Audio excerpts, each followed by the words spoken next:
Bonjour à tous et bienvenue dans notre webinaire sur la présentation de l'interface d'échange entre RFM6 et Teclastructure présentée par Global Software. Je suis Milan Gérard, diplômé de l'école d'ingénieurs Polytech Lille, spécialiste en béton armé.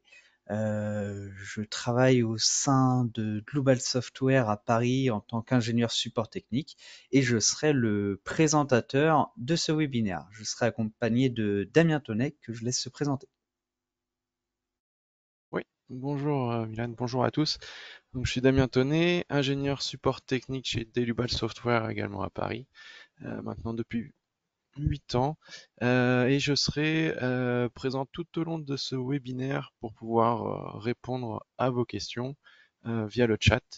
Et je te laisse Milan poursuivre pour le webinaire. Ok, merci Damien. Donc pour le chat, on va masquer nos caméras pour que vous ayez un visuel sur l'ensemble de la présentation.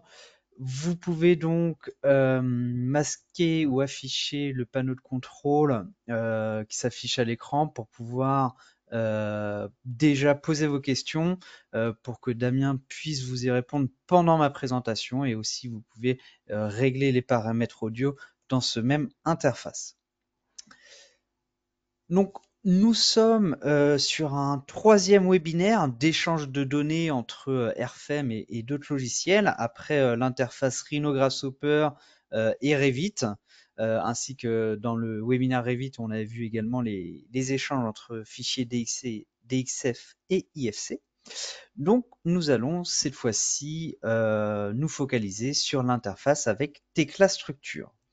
Donc, on va vous présenter les données dans Teclastructure. On va ensuite passer sur un exemple concret avec l'export d'un modèle Tecla. On verra qu'on partira d'un modèle analytique qu'on devra définir dans Teclastructure. Et la troisième partie, on verra le calcul, la partie calcul dans RFM6 et la mise à jour suite à des vérifications, des optimisations, des ajouts de charges, donc voilà, suite à tout ça, on aura peut-être des modifications de section et on pourra mettre à jour le modèle existant dans Tecla Structure. Voilà, donc la présentation de l'interface Tecla Structure, tout d'abord, elle est disponible avec les versions de 2021 à 2024 de Tecla Structure. On est sur une interface directe, c'est-à-dire qu'on n'a pas besoin de fichiers de sauvegarde ou de conversion pour échanger les données, contrairement aux fichiers DXF ou FC par exemple. Il suffit d'avoir, comme c'est indiqué ici, Tecla et RFM sur le même PC d'ouvert et on peut échanger les données directement avec les deux applications ouvertes. Petite information sur l'installation. Une installation manuelle est nécessaire après l'installation des RFM. Là-dessus, on a des FAQ qui sont disponibles sur notre site web, qu'on vous remettra d'ailleurs à la fin de la présentation, et disponible également après l'enregistrement.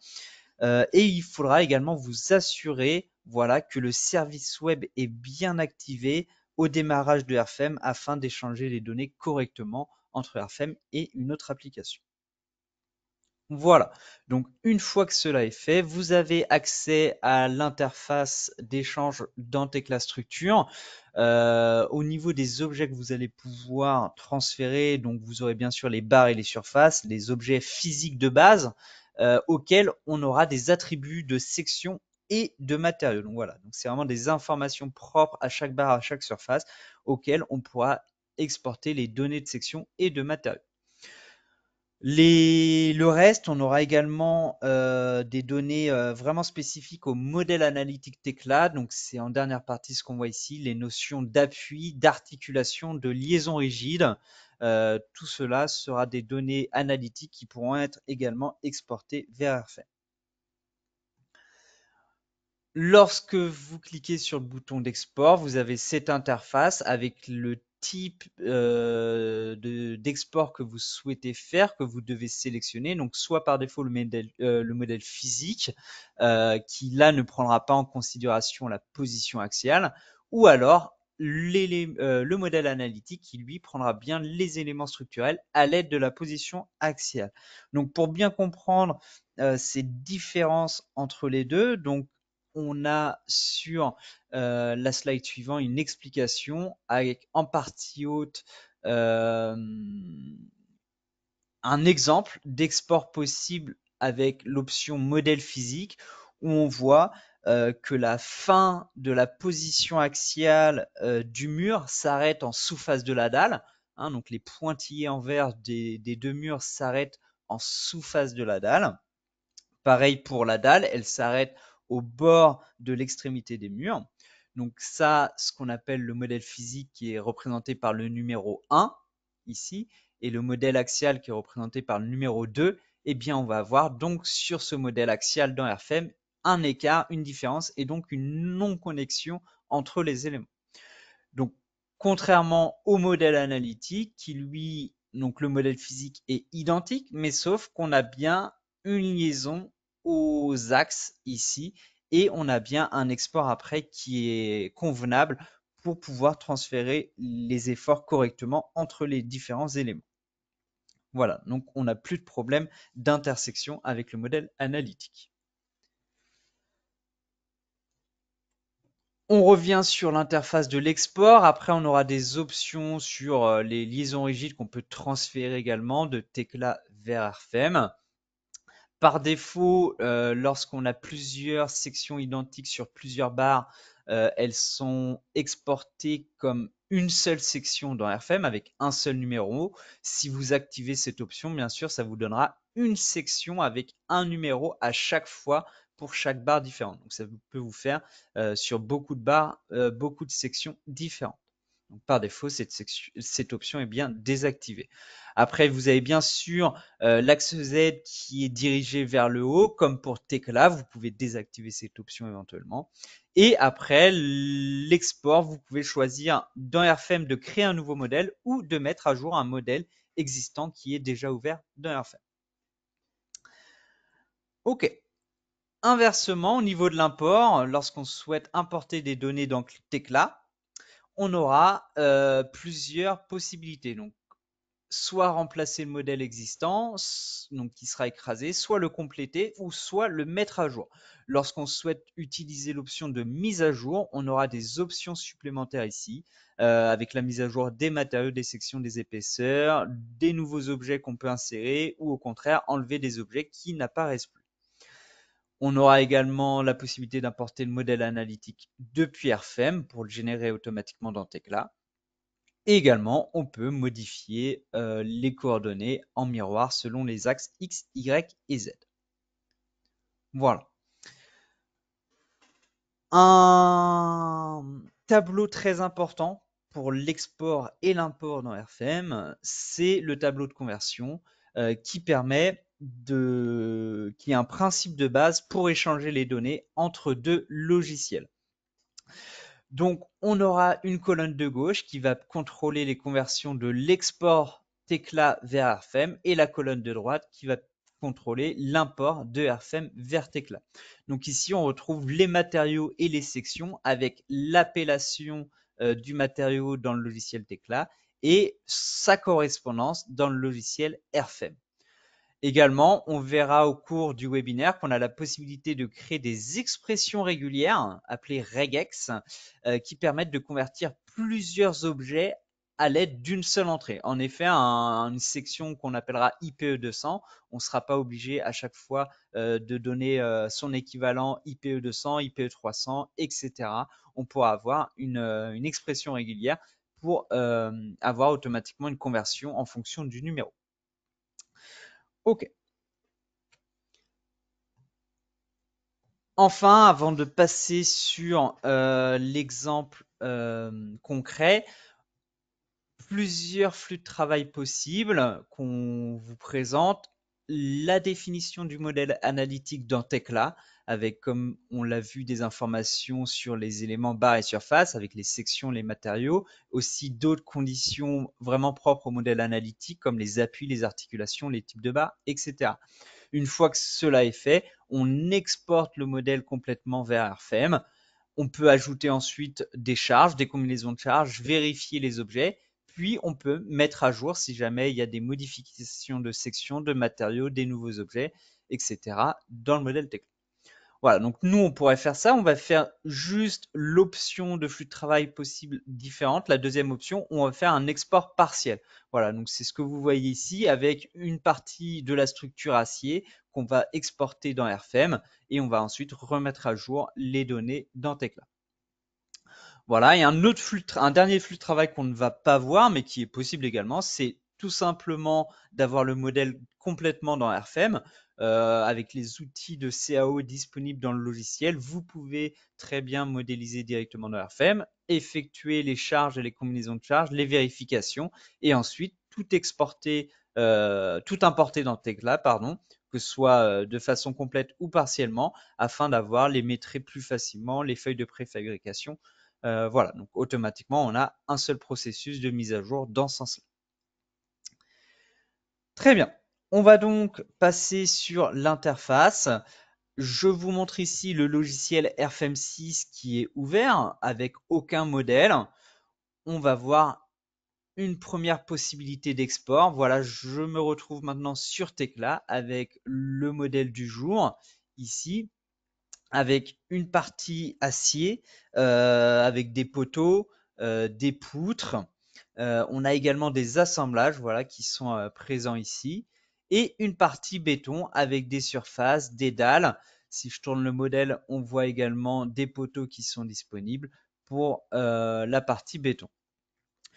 Donc, au niveau des options d'export-import avec Drupal, vous retrouverez ces options dans le ruban Drupal qu'on vient sélectionner ici dans le dernier ruban.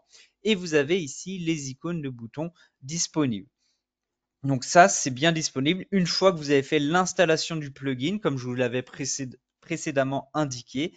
Et après, vous avez trois fonctions principales d'export, d'import et le tableau de conversion.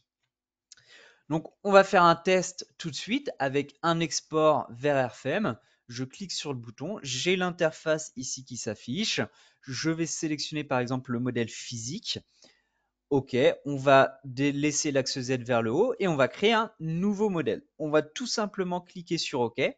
Et si je retourne sur RFM, voilà, je vais le mettre sur la partie droite de mon écran pour que vous voyez la mise à jour. Vous allez voir le logiciel qui va commencer à recevoir les données. Donc avec tout d'abord la création d'un nouveau modèle qui va démarrer ici. OK. Voilà, donc vous voyez ici le nom qui apparaît en haut, modèle Tecla. On va avoir l'interface graphique dans RFM qui va s'ouvrir. Le navigateur de données ici qui s'affiche avec tous les objets de base qui commencent à être chargés. Voilà. Et ensuite, on a le chargement des données vraiment physiques. Vous le voyez ici avec l'application qui est verrouillée pendant l'échange et qui va donner l'ensemble du modèle physique. Voilà. Donc, je déplace un peu. Vous avez bien le modèle physique avec les surfaces, les poutres, les poteaux, les ouvertures également dans la partie en béton qui sont disponibles. Donc voilà, donc là on a fait un export du modèle physique. On voit bien que tout est connecté. Si je regarde dans Tecla, on a bien les poutres en bleu qui arrivent sur le bord du poteau en rose, donc sur le bord du profilé. Si je regarde dans RFM, on a bien la même chose. Je peux même afficher, je vais aller dans le menu affichage, afficher le modèle, modèle de solide. Voilà, on a bien la même modélisation. Cependant, si j'affiche, donc je retourne dans le menu affichage, cette fois-ci en modèle filaire, donc qui correspond au modèle analytique dans Tecla, on voit bien qu'on a aucune liaison entre les nœuds de la poutre et du poteau. Donc, ça va poser problème, ou alors on doit rectifier manuellement dans RFM le modèle physique pour pouvoir avoir un modèle calculable après. Ok, Donc, ce qu'il faudrait faire ici, je regarde mon modèle à nouveau. Hop. Il faudrait, dans le menu global, cliquer sur exporter et donc bien sélectionner plutôt le modèle analytique. On va faire cette option, mais au préalable, il faut générer le modèle analytique. Donc, c'est ce qu'on va faire dans cette première partie. Je vais cliquer sur annuler et je vais rester dans l'interface de Tekla où je vais vous expliquer la génération des éléments analytiques. On va aller dans le ruban calcul ici et on va sélectionner la première option, modèle de calcul. Donc, quand je clique dessus, j'ai une nouvelle boîte de dialogue qui apparaît. Voilà, où je vais tout simplement cliquer sur le bouton nouveau. Ok, je suis ici dans la boîte de dialogue propriété du modèle d'analyse. Je vois ici que dans la première option application de calcul, j'ai plusieurs préconfigurations. On va sélectionner ici l'option vide pour définir nous-mêmes notre préconfiguration.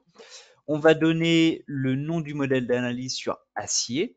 Ok. Et les autres options, je vais les laisser par défaut. Ok, on valide et on a ici le modèle d'analyse qui se prépare avec, vous voyez ici le nombre de pièces qui est égal à 0. Donc on va utiliser la zone de droite ici de cette boîte de dialogue pour ajouter des objets au modèle analytique. Donc pour passer à l'interface, je vais juste réduire la boîte de dialogue. Voilà. Vous avez cette fois-ci le modèle qui est passé en modèle transparent pour voir les objets analytiques qui sont en arrière-plan dans le modèle. Ici, il n'y en a aucun pour l'instant. Donc, on va sélectionner la partie en acier. Je peux ici tourner la vue avec la touche contrôle et la molette. Je sélectionne cette partie. Cependant, comme je vous l'ai montré tout à l'heure, vous avez ici des composants d'assemblage qui ont été également sélectionnés. Si je pars sur un modèle d'analyse avec ces composants, je vais avoir des erreurs sur la définition de départ, avec des mauvaises connexions entre les éléments analytiques puisqu'ils sont pas prévus pour. Donc les composants d'assemblage, on peut ne pas les sélectionner par défaut. Il suffit de désactiver ici dans la barre d'état en bas la sélection des objets de composants.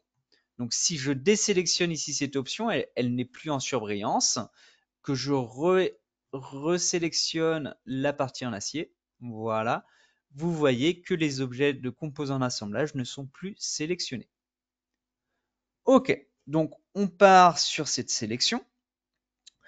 On va réouvrir la boîte de dialogue qui est ici en bas à gauche. Donc je clique dessus pour la réouvrir et je vais cliquer sur ajout des objets sélectionnés. Voilà. Et vous voyez ici que dans la colonne nombre de pièces, j'ai bien 53 pièces disponibles. Ok. On va réduire la boîte de dialogue à nouveau et cette fois-ci, on voit bien dans le modèle transparent des lignes en bleu qui représentent les lignes analytiques situées par défaut à l'axe des éléments et des nœuds en vert qui représentent les nœuds analytiques connectant les lignes analytiques. Voilà, avec des nœuds en jaune qui représentent également les appuis. Ok, on peut regarder les propriétés analytiques de chaque élément. Donc, il nous suffit de double-cliquer sur un élément. Je vais double-cliquer ici, par exemple, sur la ligne analytique du poteau. Voilà. On est bien sur des propriétés d'analyse de type poteau. Ok, si je double-clique maintenant sur plutôt une poutre, on est bien sur des propriétés d'analyse de type poutre. Voilà, au niveau de du détail de ces propriétés, on voit ici la classe. Par défaut, on est en poutre. On aurait pu être voilà, en poteau selon les préconfigurations. Et vous avez également d'autres paramètres préconfigurés comme des poutres treillis, uniquement en compression, uniquement en tension, etc. Donc nous, on va modifier par exemple pour certaines pannes la définition de cette classe en passant en poutre treillis pour avoir automatiquement des articulations aux extrémités. Et on va sélectionner les pannes dans le modèle. Donc pour cela, dans le modèle, je vais passer en vue en plan. Il me suffit de cliquer sur CTRL plus la touche P, donc CTRL P, et je passe en vue en plan. Et je vais sélectionner avec la touche CTRL les pannes ici. Voilà. OK. On voit les éléments qui sont en surbrillance. J'ai bien défini ici la classe sur poutre treillis et je vais cliquer sur modifier OK. Et cette fois-ci, vous voyez, les lignes ne sont plus en bleu. Alors, ici, elle a été sélectionnée. Je vais remodifier. On va la passer en poutre. Modifier. OK. Voilà, donc elle est bien restée en bleu. Et les autres sont passées en verte. Ça veut dire qu'elles ont des propriétés de ligne analytique en treillis. OK.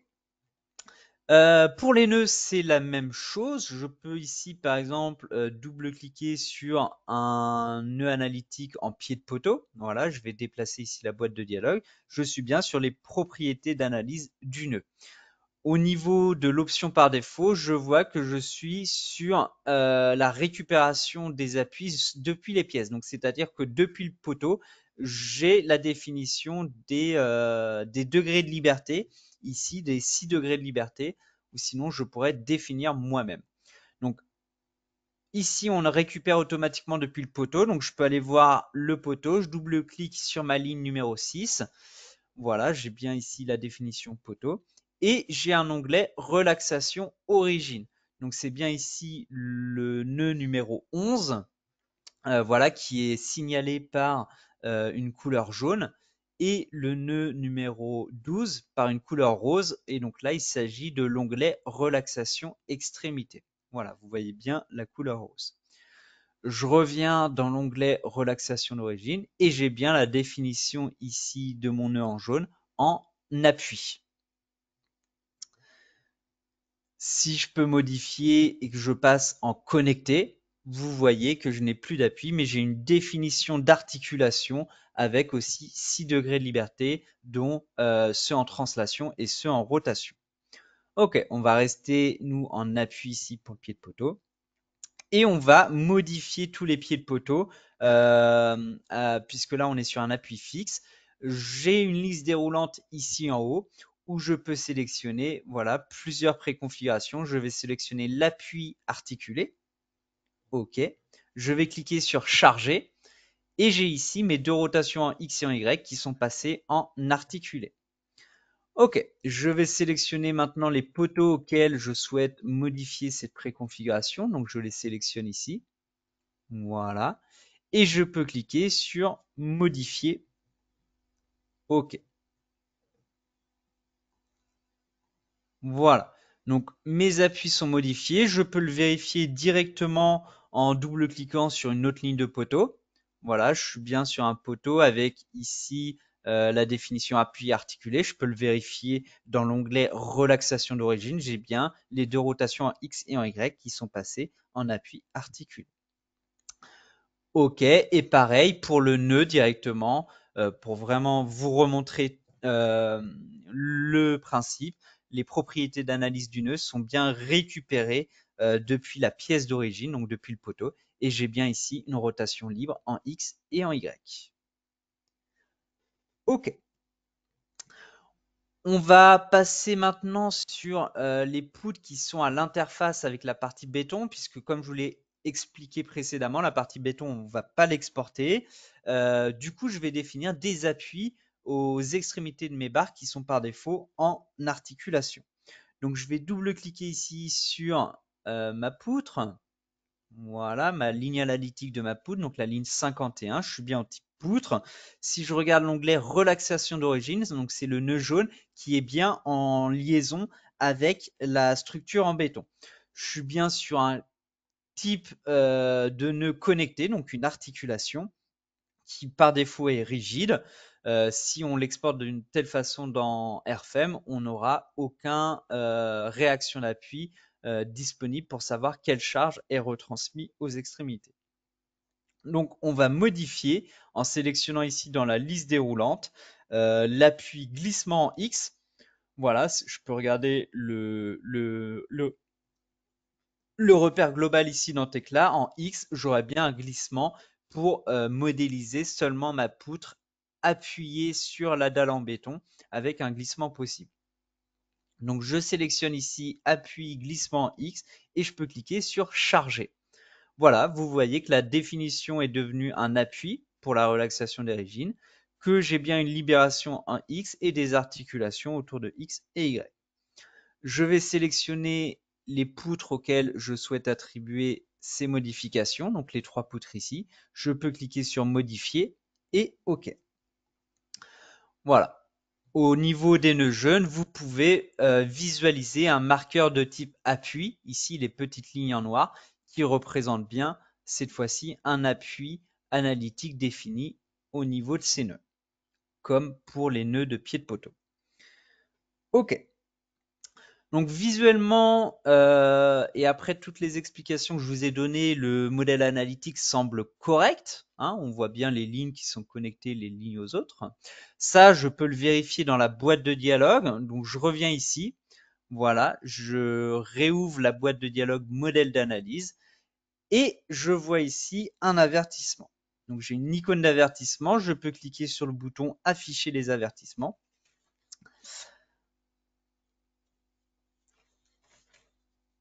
OK. On aura ici une boîte de dialogue qui apparaît avec 2 avertissements. On a l'explication pour chaque avertissement. Le premier, comme quoi l'élément est plus court que la longueur minimale. Et le deuxième, comme quoi des pièces d'analyse doivent être connectées avec un lien rigide. Voilà, donc on peut cliquer sur détail pour avoir plus d'informations sur les pièces, l'ID des pièces. Vous retrouvez ici le premier avertissement. Donc, je vais masquer ici cette boîte de dialogue. Je vais pouvoir quitter ici. Cette boîte de dialogue, je vais la réduire. Et vous voyez que lorsque je sélectionne une pièce d'analyse, elle se met en surbrillance ici dans le modèle. Donc, la ligne numéro 54, par exemple. Donc, je vais tourner le modèle ici. Voilà, pour me mettre par rapport à cette ligne. Je peux également faire un clic droit dans ma liste des avertissements, cliquer sur Zoom et Zoom sélectionné. Voilà, donc ça me fait un zoom automatiquement sur l'élément problématique. Qu'est-ce que je vois en zoomant, en fait, on voit qu'on a 2 nœuds. Donc visuellement, on ne pouvait pas le voir sur le modèle global. On a le nœud numéro 2 qui est relié à 4 poutres, voilà, qui sont en violet, et le nœud numéro 19 qui est relié à 3 poutres également, à 3 autres poutres. Donc le décalage ici qu'on voit, bah, on le voit également à l'autre extrémité de la ligne. On a également un décalage, et d'ailleurs qui correspond à l'autre avertissement. Hop, si je sélectionne ici l'autre avertissement, j'ai bien les 2 pièces qui sont indiquées comme quoi on doit avoir un lien rigide entre les éléments.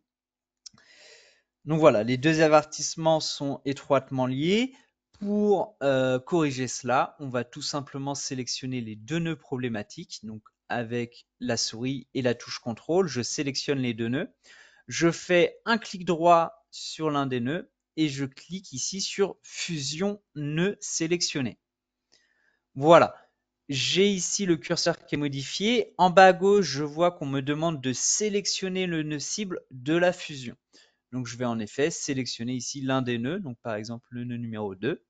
Voilà. Là, j'ai un petit avertissement qui n'est pas apparu à côté. Le paramètre de conservation de l'axe actuel n'autorise pas le déplacement. Donc, on va modifier la définition de l'axe sur non. OK. Voilà, on a une modification des nœuds après fusion. Et ici, le décalage, on ne l'a plus également à l'autre extrémité de la poutre. OK, si je ferme ici cette boîte de dialogue, que je reviens hop, ici sur ma boîte de dialogue de modèle d'analyse, j'ai aucun avertissement. J'ai bien 0 dans la colonne nombre d'avertissements. OK. Un dernier mot, ce qui aurait été également possible de faire sur les avertissements et le modèle d'analyse, c'est de double-cliquer sur l'élément qui posait problème. Et ici, dans l'onglet position, on aurait également pu modifier l'axe avec une référence en haut au centre, par exemple. Donc, si je clique sur modifier, vous voyez qu'on aurait pu demander manuellement à modifier la position de notre poteau pour l'avoir automatiquement connecté à la ligne numéro 50. Pareil, on aurait pu sélectionner en bas au centre. vous voyez ici, par rapport au modèle physique, comment se positionne l'axe du modèle analytique. Donc nous, on va laisser par défaut l'option qu'il y avait ici, utiliser l'axe de référence. On clique sur modifier et on peut cliquer sur OK. Également, vous voyez qu'il y a une ligne décalage. Vous pourriez ici définir manuellement un décalage en X, en Y ou en Z. OK. Je réaffiche la boîte de dialogue et je peux cliquer sur fermer. Voilà, donc on retrouve notre modèle solide. Le modèle analytique est bien présent en arrière-plan. On va passer maintenant au tableau de conversion. Donc pour comprendre le fonctionnement, je peux sélectionner ici un élément. Je retrouve ici son appellation au niveau de sa section et du matériau. Donc je suis bien sur un IPE 300 et sur un matériau S355JR. Donc dans RFM, au niveau du nom de matériau, il n'y aura pas de problème. On aura également exactement la même appellation. Cependant, pour le nom de la section, il y a une petite subtilité car dans RFM, on a un espace entre l'appellation IPE et la numérotation 300. Donc, on doit faire correspondre ce petit espace pour qu'il y ait bien une bonne conversion de la section entre Tecla et RFM. Donc ça, on va le voir dans le ruban global et en cliquant sur Conversion Tables. Voilà, vous avez ici cette interface que vous aviez vue précédemment pendant la présentation générale, avec deux tableaux récapitulatifs pour les matériaux et pour les sections. Au niveau des sections, si je sélectionne par exemple ici un profilé RHS, j'ai bien le nom de la section dans Tecla. J'ai le nom équivalent dans RFM. Vous voyez qu'il y a une différence avec des espacements, avec aussi les slash qui sont pris en compte dans RFM. Et vous êtes bien dans la catégorie section. Pareil à droite, si je sélectionne la section ici depuis l'import RFM, comme il y a des données d'entrée en plus, on donne ici l'appellation dollar qui ne sera pas reprise dans l'appellation du nom Tecla. Et on a bien l'option import de sélectionner. Ok, donc pour vous montrer comment vous devriez ajouter manuellement vos conversions entre sections et matériaux, on peut cliquer ici sur New. On va sélectionner ici un export, donc je désélectionne l'option import. On sélectionne ici Tecla avec par exemple l'option matériel.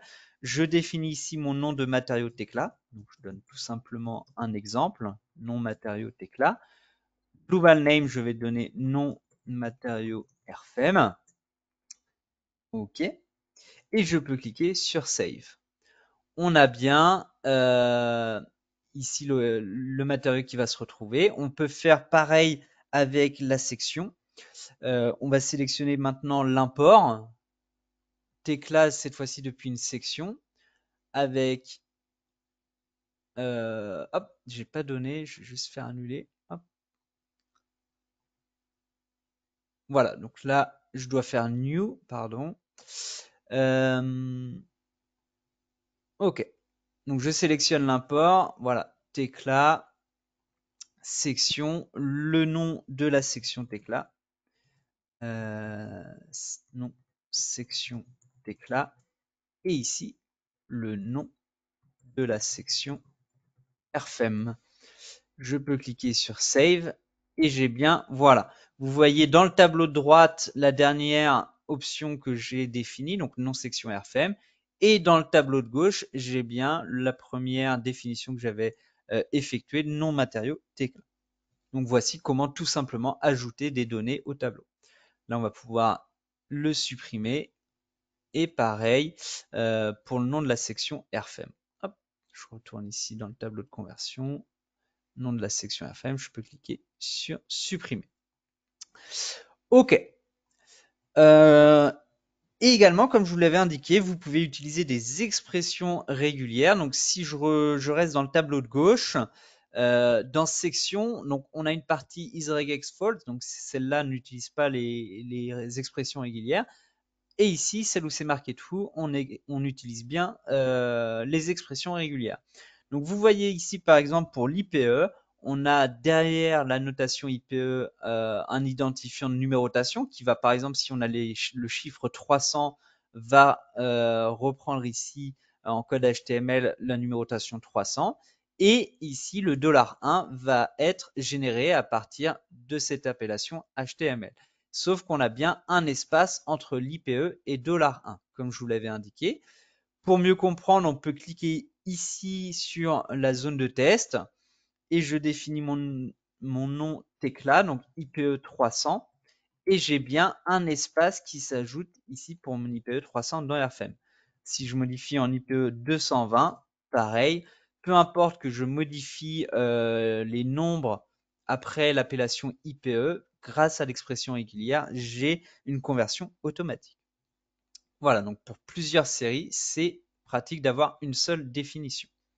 Ok, je peux cliquer sur fermer et on va passer à l'export du modèle analytique. Donc je clique sur le premier bouton Export to RFM.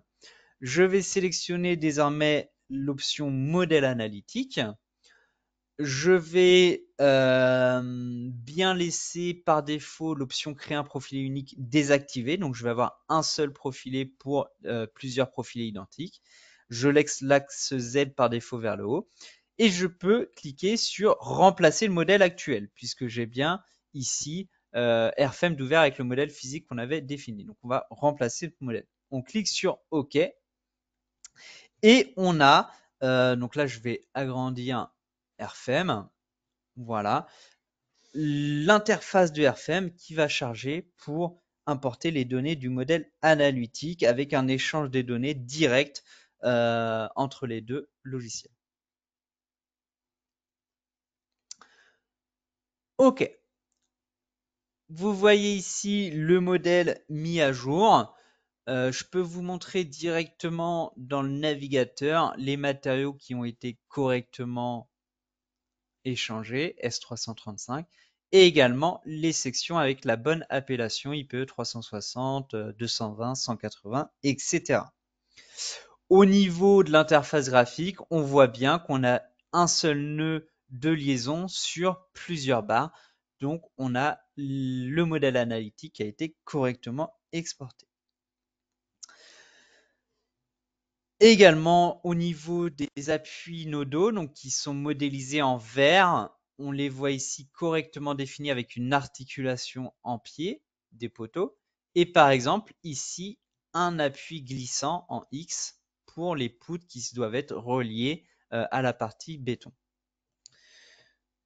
Ok, si on s'affiche en modèle solide, donc je sélectionne ici dans la barre d'outils modèle de solide, j'ai bien le modèle de solide défini avec les sections qui sont visuellement correctes et également les matériaux en acier qui sont disponibles.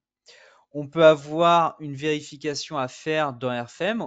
On peut utiliser le navigateur affiché, donc ici le deuxième navigateur à gauche. Je fais un clic droit dessus, tout réduire. Voilà. Et on peut modifier les couleurs des objets représentés. Donc si je sélectionne par exemple dans l'option propriété d'objet barre par section, voilà, j'ai un contrôle visuel très rapide du type de section que j'ai à chaque endroit avec ici dans le panneau de contrôle une légende avec la couleur. Également, je peux sélectionner les propriétés d'objets par type de barre. Hop, type de barre. Et j'ai bien ici en vert les barres de type treillis que j'avais définies pour les pannes. Donc, j'ai automatiquement ces barres qui seront articulées dans mon modèle RFM. Ok, on peut ajouter des données dans le modèle, donc par exemple des contreventements qui viendraient solidifier l'ensemble de la charpente métallique. Donc je vais cliquer ici sur Nouvelle barre simple. J'ai une boîte de dialogue qui apparaît où je choisis mon type de barre. Je vais choisir donc pour un contreventement des barres de type traction. Dans l'onglet section, je vais cliquer ici sur importer à partir de la bibliothèque de section. Et ici, vous avez une bibliothèque RFM disponible avec des sections massives pour le bois ou le béton, des sections standardisées ou à parois minces, quelconques que vous pouvez définir vous-même, et également R-section, donc qui permet de créer des sections quelconques pour vos projets. Donc nous, on va sélectionner une section standardisée ronde, section de barre. Donc je clique ici sur l'option. Et ici, j'ai les différents fabricants disponibles. Je vais choisir ici ArcelorMittal par exemple, avec un rayon de 20 mm pour ma barre de traction. Je vérifie bien ici que j'ai bien mon matériau de défini, mais comme j'en ai un seul, il est automatiquement choisi par défaut. Ok, je valide ma section, je valide ma barre et je peux dessiner maintenant dans l'interface mes barres de contreventement. Donc, il me suffit de me sélectionner les deux extrémités avec les nœuds existants, par exemple. Voilà. Je peux faire un clic droit pour quitter et je vois ici mon contreventement. Je peux le déplacer, copier. Donc, il suffit de le sélectionner. Avec la touche CTRL, je viens le glisser, déplacer. Ici, pour modifier l'extrémité, je vais sélectionner uniquement les nœuds et je vais déplacer les nœuds à une référence différente. Ok, je peux continuer la copie en sélectionnant les contreventements avec la touche CTRL. Voilà. Et je modifie ici la position des extrémités de mes contreventements. Ok, et pour en mettre un dernier de l'autre côté, je vais sélectionner celui de base, l'ajouter ici avec la touche CTRL. Et ici, je vais modifier les extrémités pour les remettre, voilà, à la même intersection. Donc rapidement dans RFM, je peux ajouter des éléments. On passe maintenant à la définition des cas de charge et des combinaisons. Donc dans le navigateur données, ici, j'ai le chapitre cas de charge et combinaisons. Je peux faire un clic droit dessus et cliquer sur cas de charge et combinaisons. On a la boîte de dialogue qui s'ouvre à l'onglet base où on doit définir la norme. Ici, par exemple, elle est bien activée, mais avec l'annexe européenne, on va bien sélectionner l'annexe nationale française. Un message d'avertissement nous dit qu'on va changer de norme, donc les catégories d'actions vont être modifiées. Donc, comme on n'a rien pour l'instant, on peut cliquer sur oui. OK. Et on va bien activer l'assistant de combinaison qui nous permet d'avoir des onglets supplémentaires, actions et combinaisons d'actions, pour avoir les combinaisons automatiquement selon la norme. Dans l'onglet cas de charge, on n'a aucun cas de charge de définir, donc on va cliquer ici sur le bouton avec l'étoile jaune, créer un nouveau cas de charge. On définit ici le cas de charge poids propre. Voilà, on a bien l'option poids propre activée pour un nouveau premier cas de charge avec le facteur -1 puisqu'on a bien l'axe Z provenant de Tekla vers le haut. On doit aussi créer de nouveaux paramètres pour l'analyse statique, donc je clique dessus et je vais laisser par défaut en géométriquement linéaire ici. J'ai tout simplement à cliquer sur OK. Voilà. On va pouvoir créer deux autres cas de charge. Donc je reclique sur le bouton créer un nouveau cas de charge. Je vais cette fois-ci l'appeler charge d'exploitation. OK. Et la catégorie d'action, je vais la modifier en catégorie E, aire de stockage. Donc pour avoir ensuite dans les combinaisons les bons coefficients. Le poids propre est bien désactivé automatiquement pour tous les autres cas de charge que je crée en plus du poids propre. Et voilà, je reclique sur créer un nouveau cas de charge qu'on va appeler neige cette fois-ci avec la catégorie d'action neige avec une altitude inférieure à 1000 mètres. Très bien. Dans l'onglet actions, je retrouve mes actions physiques avec l'attribution de chaque cas de charge par action. Dans l'onglet situation de projet, je peux définir des nouvelles règles de combinaison des cas de charge selon la norme. Donc si je clique ici sur créer une nouvelle situation de projet, je sélectionne le type de situation de projet ELU structurel. Voilà. Et j'ai ici des informations sur les règles de combinaison qui s'appliquent en fonction des charges permanentes, des charges d'exploitation et les coefficients pour les actions secondaires par exemple. OK. Pour automatiquement générer les combinaisons ELU, je vais utiliser un assistant de combinaison. Donc, je clique sur créer un nouvel assistant de combinaison. Donc, il va bien me créer des combinaisons de charges en géométriquement linéaire. Si je souhaite avoir du second ordre, je peux cliquer ici sur créer de nouveaux paramètres et je passe ici en second ordre. OK. Donc, je vais avoir des combinaisons en second ordre générées ici à l'ELU. Je vérifie tout cela dans l'onglet combinaison de charges. Alors, il n'y a aucune. Hop.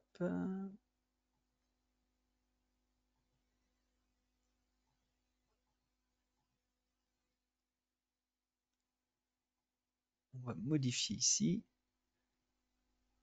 OK.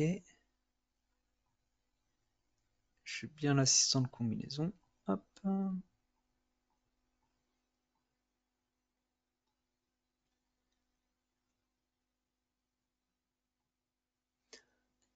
Alors, je vais la supprimer. OK.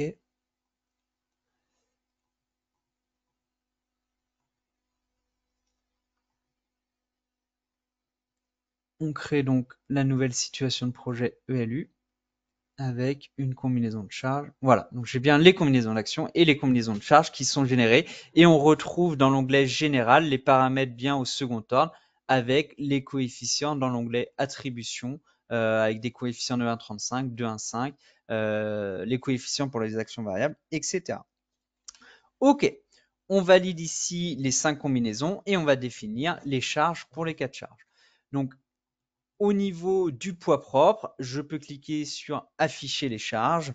J'ai bien le poids propre qui est disponible, mais ils sont masqués par défaut. Donc, je vais dans l'onglet navigateur affiché et je vais sélectionner ici dans charge l'activation du poids propre. Donc, je vois bien le poids propre activé pour tous mes éléments. Donc, je le désactive et je peux passer au cas de charge suivant. Donc, c'est juste la désactivation de l'affichage des charges de poids propre. Le CC2, on va utiliser un assistant de charge surfacique sur les barres. Donc, je peux aller dans le navigateur données. Ici, en dessous, j'ai bien le dossier assistant de charge et je vais double-cliquer sur charge surfacique en charge de barre. OK, on est sur une distribution uniforme sur le cas de charge 2. On va définir la grandeur de charge à moins 5 kN par mètre carré. Donc, je mets bien une valeur négative puisque j'ai l'axe Z vers le haut. Et dans l'onglet géométrie, je vais définir ici mes coins de géométrie. Donc, je sélectionne le bouton ici pour sélectionner graphiquement les nœuds de coin. Et je peux sélectionner ici sous ma toiture l'aire de stockage. OK. Je clique sur OK et j'ai un visuel sur l'aire de stockage. Pour visualiser la répartition sur chaque barre, je peux faire un clic droit sur la charge, afficher séparément. Voilà, donc je vois bien ici les charges. Donc je peux faire un clic droit, réduire. Voilà. Et je vois les charges qui sont réparties sur les barres. On voit que les barres de type traction ne reprennent pas la charge automatiquement de flexion. Voilà, qui reprennent que des charges axiales. OK, on va réafficher. Pardon. Non, on va faire un clic droit dessus, afficher séparément, voilà, pour réafficher de façon surfacique nos 5 Newton par mètre carré. On va passer au cas de charge de neige. Voilà. Dans le navigateur assistant de charge, on va double-cliquer sur charge de neige. Donc, même principe, je dois sélectionner les nœuds de coin de toiture selon le graphique ici. On va sélectionner ici, par exemple, pour la toiture, les nœuds de coin. OK. Et dans l'onglet suivant, paramètres, voilà, j'ai la charge de neige caractéristique qui doit être définie manuellement. On a la possibilité de modifier les données de base du modèle pour activer la géolocalisation selon le pays et donc d'avoir la charge de neige automatiquement selon la norme sélectionnée. Donc on va cliquer sur OK. Voilà, on va laisser par défaut, on va modifier après et on va ici dans le menu fichier données de base. Dans l'onglet module, j'ai bien l'assistant de charge qui me permet d'utiliser l'assistant de charge de neige. Et dans l'onglet normes, je vois que la référence pour l'Eurocode 1 est sur l'annexe européenne et donc on va modifier sur l'annexe nationale française. OK. Je reviens ici dans mon navigateur données assistant de charge. Je double-clique sur la charge de neige que j'ai définie sur le type de toiture terrasse. Et dans l'onglet paramètres, je retrouve cette fois-ci le type de définition selon la carte. Et pour activer la géolocalisation, il me suffit de cliquer sur cette icône et je vais pouvoir importer l'emplacement avec la valeur de charge de neige caractéristique. Donc là, ici, je peux taper l'adresse, par exemple ici de Loubal à Paris. Voilà. et je clique sur OK et j'ai bien les données qui chargent avec l'adresse ici et automatiquement la charge de neige caractéristique, également l'altitude et la zone de charge disponible. Dans l'onglet cas de charge, on a automatiquement le logiciel qui récupère le cas de charge avec le type neige. Et dans l'onglet résultats, on a un visuel sur le coefficient de forme par exemple. Ok, on va définir pour plusieurs toitures. Donc je vais ici cliquer sur non défini par l'utilisateur et je vais l'appeler toiture numéro 1. Je vais copier 2 fois cet assistant pour l'utiliser sur deux autres zones de toiture. Donc la deuxième, je la renomme toiture 2 et la troisième, toiture 3. Ok, je reviens sur la toiture 2, je reviens dans l'onglet général et je vais modifier les nœuds de coin de toiture. Donc je vais sélectionner ici par exemple sur le bord. Là, vous voyez que par exemple, j'ai les 3 qui sont attribués au même endroit. Ok. Et pour la toiture 3, je vais bien faire attention à l'ordre ici ABCD en fonction de l'inclinaison. AB selon ici, voilà, vous voyez que je dois bien sélectionner ces deux nœuds en premier, ici pour l'inclinaison, pour bien avoir la pente de 14 degrés dans le bon sens. Ok, je peux cliquer sur OK et on a un visuel ici sur les charges de neige qui s'appliquent sur toutes les zones de toiture. Très bien, on va pouvoir passer au calcul. On va directement activer la vérification de l'acier également pour optimiser les sections en acier éventuellement. Donc, je retourne dans les données de base, je peux cliquer sur cette icône. Voilà, dans l'onglet module, je peux activer la vérification de l'acier et dans l'onglet normes, je peux activer l'annexe nationale française. OK. Lorsqu'on active un module de vérification de matériaux comme celui-ci, on le voit apparaître dans le navigateur données, donc je peux faire tout réduire et vous avez ici un dossier vérification de l'acier. Donc pour le LU, par exemple, je peux modifier les configurations en double-cliquant ici sur la configuration par défaut et je vais par exemple désactiver les vérifications de stabilité. On va juste se focaliser sur une optimisation selon une vérification de section. OK. On a également les tableaux vérification de l'acier qui sont disponibles avec le calcul à l'ELU. On voit ici les objets à calculer. Si jamais on avait des propriétés de matériaux ou de sections invalides, on aurait ici des références dans la colonne non valide désactivée. Ici, tout semble OK. Et on a un récapitulatif des sections également dans ce tableau qui vont être utilisées. Et vous voyez que la classification de la section se fait automatiquement pour chaque section IPE. On lance le calcul, par exemple, dans la barre d'outils ici en haut, où on sélectionne vérification de l'acier. La vérification de l'acier donc nécessite le maillage du modèle et le calcul de toutes les combinaisons ELU, ici les 5 combinaisons au second ordre. Et ensuite, le module acier va post-traiter les résultats pour comparer à la norme. Voilà, donc les résultats sont tout de suite disponibles. Vous voyez par défaut dans le tableau des ratios de vérification dépassés.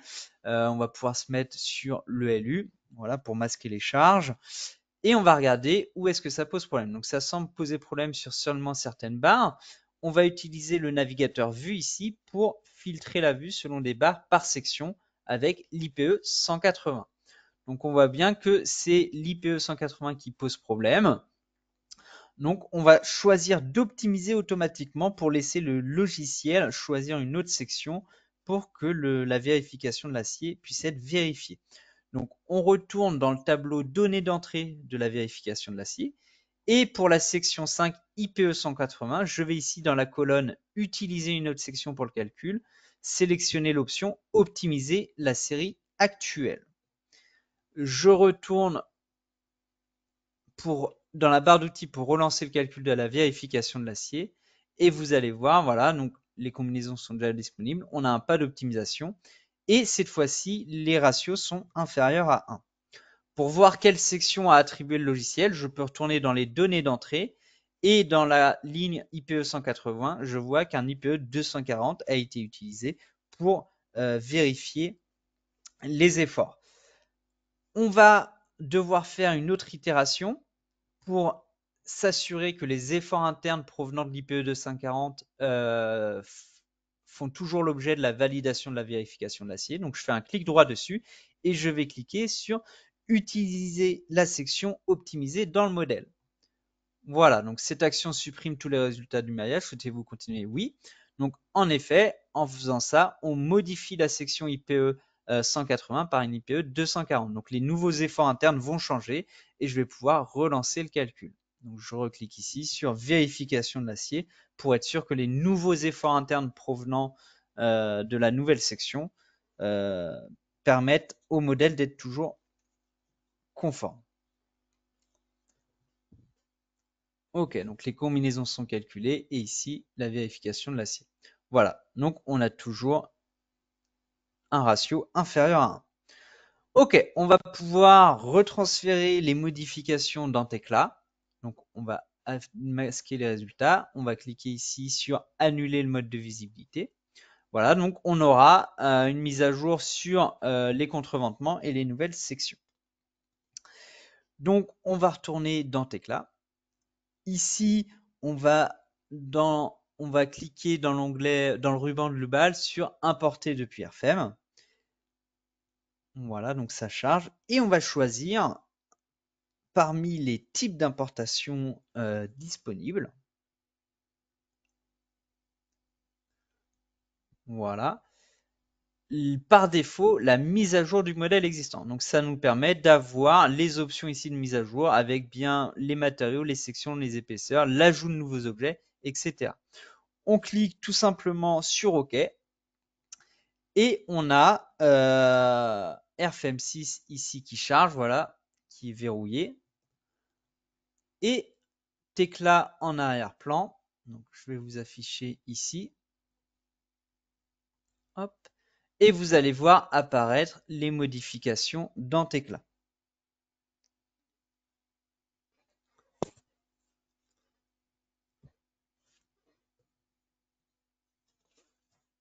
Voilà, vous voyez ici les contreventements disponibles.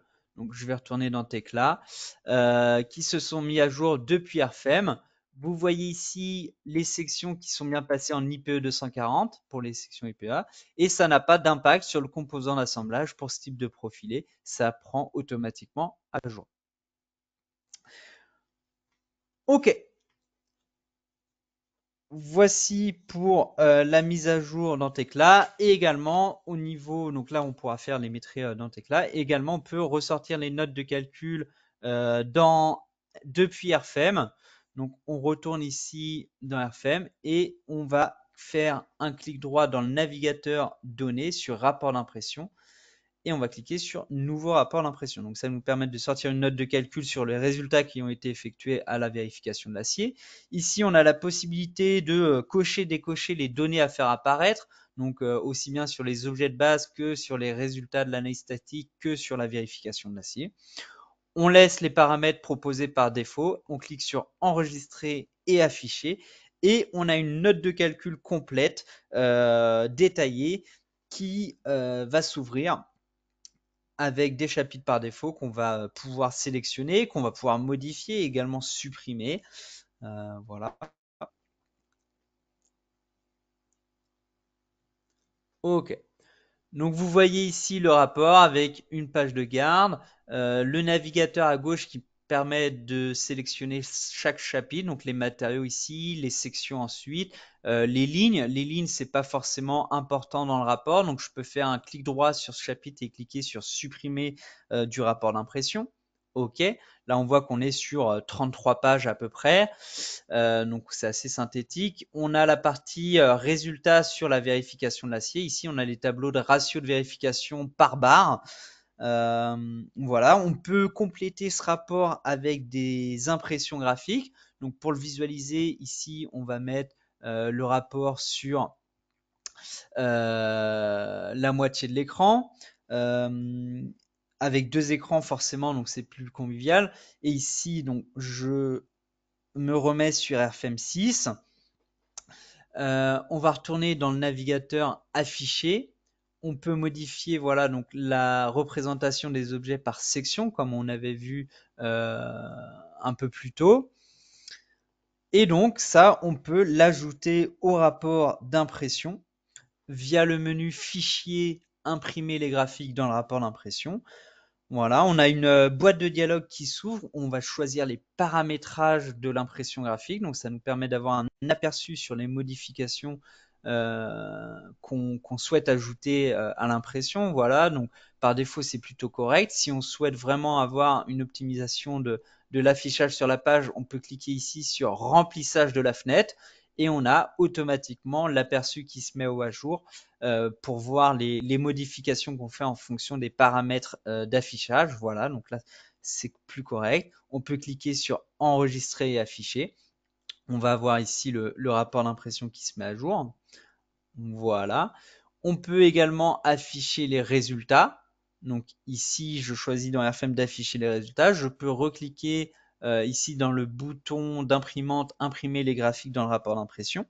On retrouve la boîte de dialogue de tout à l'heure avec les paramètres précédemment conservés, donc sur la totalité de la fenêtre.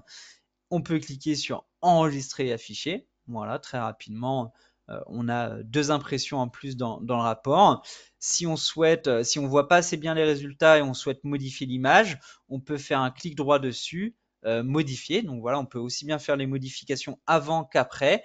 Et ici, on peut par exemple se mettre en modèle filaire. Alors, on va le choisir ici, par exemple, dans la barre d'outils, modèle filaire. Voilà, tout simplement, c'est un peu plus lisible. On clique sur OK et automatiquement, hop, on a le rapport d'impression, l'image du rapport d'impression qui se met à jour. Voilà. Également, on peut ajouter des données de vérification ici avec les formules, les ratios de vérification dans le tableau.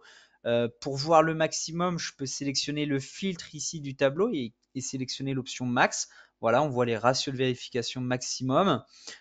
Si je double-clique sur l'une des ratios, j'ai les formules qui apparaissent sur la droite et je peux les ajouter au rapport d'impression ici. Donc, je clique sur imprimer les graphiques dans le rapport d'impression et ici, après mon image, j'ai la formule qui apparaît. Voilà, donc une note de calcul complète disponible dans RFM.